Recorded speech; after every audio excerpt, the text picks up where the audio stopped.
नमस्कार, मैं प्रद्युमन जोशीला। 3 तारीख का दिन, जी हां 3 अप्रैल का दिन हरियाणा प्रदेश की राजनीति में एक बहुत बड़ा धमाका कर सकता है। इस दिन एक ऐसे नेता जिन्होंने चौधरी देवीलाल से लेकर के प्रदेश की राजनीति के कई बड़े नेताओं के साथ काम किया, जो केंद्र में मंत्री रहे, कई मर्तबा सांसद रहे, विधायक रहे, वो एक बहुत बड़ी पोल खोलने जा रहे हैं। एक ऐसी बात और ऐसी हकीकत जनता के सामने पेश करेंगे जिससे राजनीतिक गलियारों में बड़ा धमाका होने की संभावनाएं नजर आ रही हैं।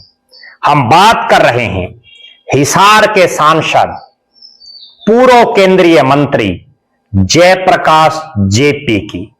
जयप्रकाश जेपी सांसद हिसार से हैं, लेकिन 3 अप्रैल के दिन वो सिरसा में एक महत्वपूर्ण प्रेस कॉन्फ्रेंस करेंगे। जी हां, सांसद हिसार के और प्रेस कॉन्फ्रेंस सिरसा में करेंगे, वो भी बहुत बड़ी पोल खोलने के लिए, बहुत बड़ा धमाका करने के लिए। जयप्रकाश जेपी, जिन्होंने चौधरी देवीलाल से लेकर के और वर्तमान में चौधरी भूपेंद्र सिंह हुड्डा तक वर्षों राजनीतिक गलियारों में एक चर्चित चेहरे के तौर पर अपनी उपस्थिति दर्ज कराई। 1989 में हिसार लोकसभा क्षेत्र से सांसद बने, केंद्र में मंत्री बने। उसके बाद फिर हिसार से वो सांसद बनते रहे। बरवाड़ा से विधायक बने, कैथल के कलायत से निर्दलीय विधायक बने। अभी उनके बेटे विकास सहारण कैथल के कलायत से कांग्रेस के विधायक हैं। आदमपुर विधानसभा क्षेत्र से मेन चुनाव भी लड़ चुके हैं, उपचुनाव भी वो लड़ चुके हैं।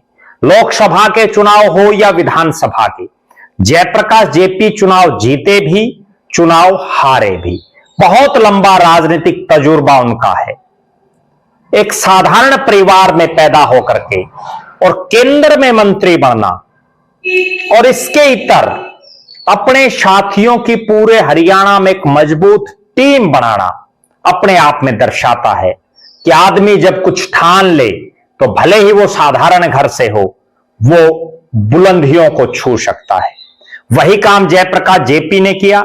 हिसार के सांसद जयप्रकाश जेपी 3 अप्रैल को पीडब्ल्यूडी रेस्ट हाउस सिरसा में एक महत्वपूर्ण प्रेस कॉन्फ्रेंस करने जा रहे हैं, और जिसमें उन्होंने स्पष्ट तौर पर जो आमंत्रण दिया है, मैं पहले आपको वो पढ़ करके सुनाता हूं, फिर आपको अगली बात बताऊंगा। जिसमें उन्होंने स्पष्ट तौर पर कहा है कि क्षेत्र से जुड़े अहम मुद्दों और वर्तमान राजनीतिक विषयों पर अपनी बात रखेंगे। पिछले कई दिनों से हम देख रहे हैं कि जयप्रकाश जेपी को कई नेता बार बार टारगेट करते रहे हैं। जयप्रकाश जेपी उनका जवाब भी दे देते हैं, लेकिन अब एकाएक ये प्रेस कॉन्फ्रेंस करना अपने आप में यह दर्शा रहा है कि कोई बहुत बड़ी पोल जयप्रकाश जेपी खोल सकते हैं इस दिन। जयप्रकाश जेपी के ऊपर पिछले कई दिनों से इंडियन नेशनल लोकदल के राष्ट्रीय अध्यक्ष अभय सिंह चौटाला भी बयानबाजी करते रहे हैं। जयप्रकाश जेपी के ऊपर चौटाला परिवार के नेता लगातार बयानबाजी करते रहे हैं, और यह प्रेस कॉन्फ्रेंस सिरसा में करना स्पष्ट तौर पर इशारा कर रहा है कि कहीं ना कहीं चौटाला परिवार के बारे में ही कोई बड़ी बात जयप्रकाश जेपी इस प्रेस कॉन्फ्रेंस में करेंगे। क्योंकि अगर वो बीजेपी के बारे में कुछ बोलते तो प्रेस कॉन्फ्रेंस उनको करनाल करनी चाहिए थी। कैथल से नजदीक पड़ता है, कैथल के कलायत के दुब्बड़ गांव के हैं वैसे जयप्रकाश जेपी, और अब वो जब सिरसा में प्रेस कॉन्फ्रेंस करेंगे तो उसका सीधा सीधा एक ही मतलब है कि चौटालाज के बारे में ही वो कुछ ना कुछ बोलेंगे। करनाल नहीं करते मनोहर लाल खट्टर के इलाके में तो उनको कुरुक्षेत्र करनी चाहिए, मुख्यमंत्री नायब सैनी के एरिया में अगर बीजेपी के बारे में कोई विशेष बात वो बोलते, हालांकि इस प्रेस कॉन्फ्रेंस में बीजेपी के बारे में भी वो बोल सकते हैं, क्योंकि अक्सर सरकार को वो विभिन्न मुद्दों पर घेरते रहते हैं, सड़क से लेकर संसद तक लड़ाई लड़ते हैं, आम जनता के इश्यूज को उठाते हैं। लेकिन 3 अप्रैल की जो ये प्रेस कॉन्फ्रेंस है, मेरे पास जो सूचना है उसके मुताबिक चौटाला परिवार के बारे में वो कोई विशेष बातें प्रेस कॉन्फ्रेंस में करेंगे। इसके अलावा भी बहुत से मुद्दों पर वो चर्चा करेंगे। हिसार के सांसद की और सिरसा में प्रेस कॉन्फ्रेंस अपने आप बहुत महत्वपूर्ण हो जाती है, बहुत से सवाल भी खड़े करती है कि यही प्रेस कॉन्फ्रेंस वो हिसार में कर देते, हर बार लगातार यही करते रहते हैं, लेकिन एकाएक सिरसा में करना कहीं ना कहीं ये स्पष्ट तौर पर दिखा रहा है कि जयप्रकाश जेपी अब खुल करके बैटिंग करने के मूड में हैं।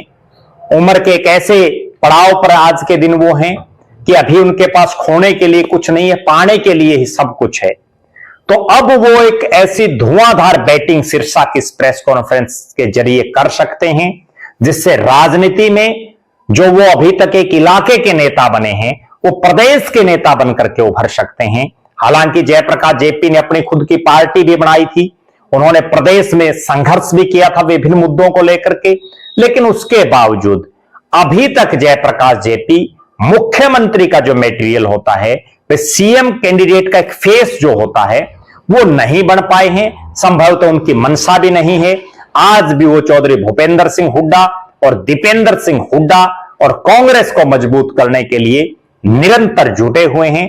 आप दर्शक क्या मानते हैं, जयप्रकाश जेपी 3 तारीख की इस प्रेस कॉन्फ्रेंस में क्या बड़ी पोल खोल सकते हैं, क्या बड़ा भंडाफोड़ कर सकते हैं, क्या बड़ा धमाका कर सकते हैं? अपनी बेबाक राय जरूर रखें। हमारी नजरें इस प्रेस कॉन्फ्रेंस पर हैं, हर अपडेट हम आपको देते रहेंगे। बहुत बहुत धन्यवाद। आपका अपना प्रद्युमन जोशीला।